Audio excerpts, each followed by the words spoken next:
Well, friends, today our topic is salary, section 17, subsection 1. That is, as per Income Tax Act of 1961. What is covered under section 17, subsection 1, under the head salaries? Well, as far as this act is concerned, this act includes salary in the shape of wages, annuity or family pension, gratuity, fees, commission, perks, additional salary, wages, advance salary, any payment by employee received by him in case of leave encashment or salary in lieu of leave, annual accretion towards RPF, then contribution towards ATCCD, which is a pension scheme. Well, as far as salary is concerned,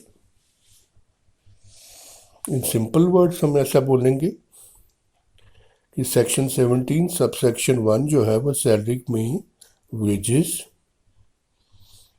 का मतलब पे, basic पे या salary या basic salary या remuneration आएगा, यानी खाली बेसिक सैलरी। इसके अलावा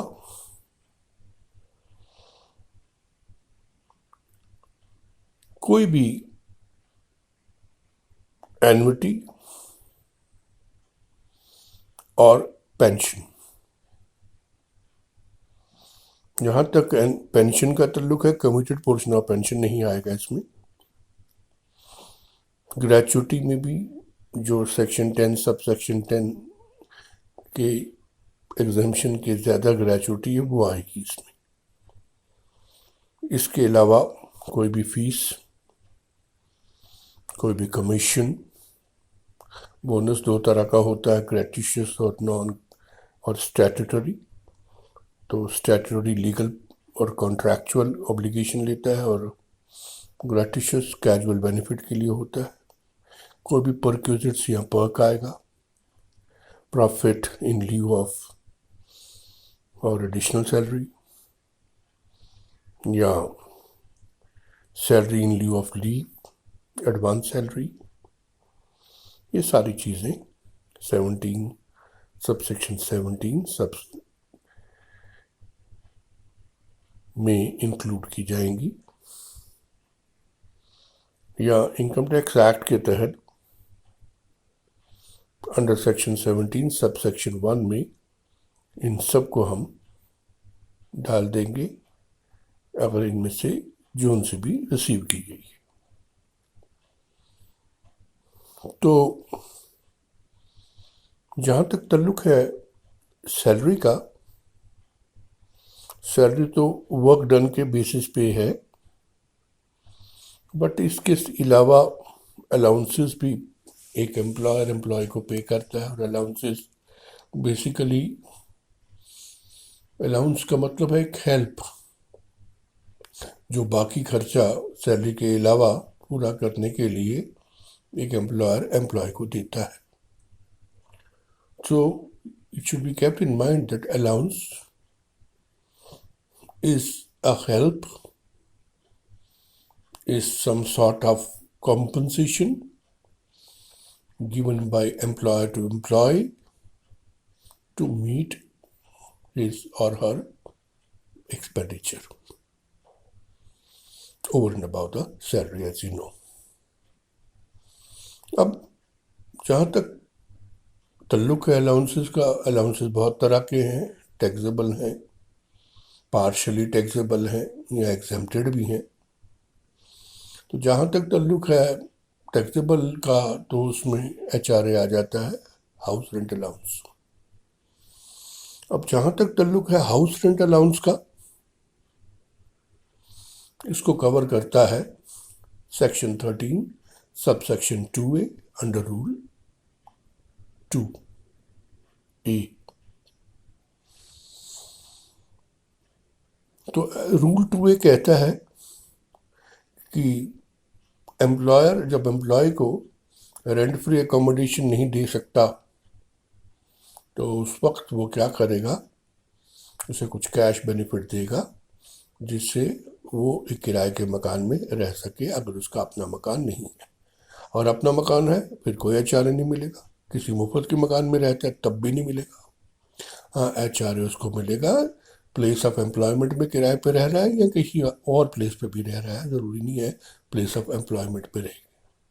और एक और चीज़, उसकी जो रेंट पेड जो होना चाहिए वो 10% ऑफ सैलरी से कम नहीं होना चाहिए, तब मिलेगा। अब इसकी 3 कंडीशंस हैं। जो एक्चुअल HRA है उसमें से इनमें से लीस्ट जो है वो लेस कर दिया जाएगा, जो अगर बच गया तो दैट शैल बी टैक्सेबल। तो उसमें सबसे पहले कंडीशन है 50% ऑफ सैलरी। यहाँ सैलरी का मतलब होता है salary plus DA which enters plus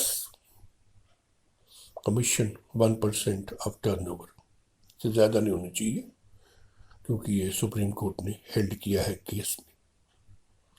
तो यानी पार्ट 1 हुआ 50% of salary in case of Delhi, Bombay, Calcutta and Madras, और 40% in case of other cities, or actual HRA received, or excess of rent paid over 10% of the salary।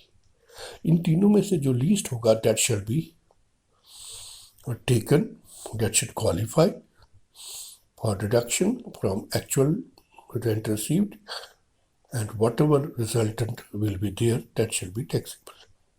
यानी कहने का कि actual HRA में से इन तीनों में से लीस्ट को लेस किया जाएगा, जो बच जाएगा वो टैक्सेबल होगा।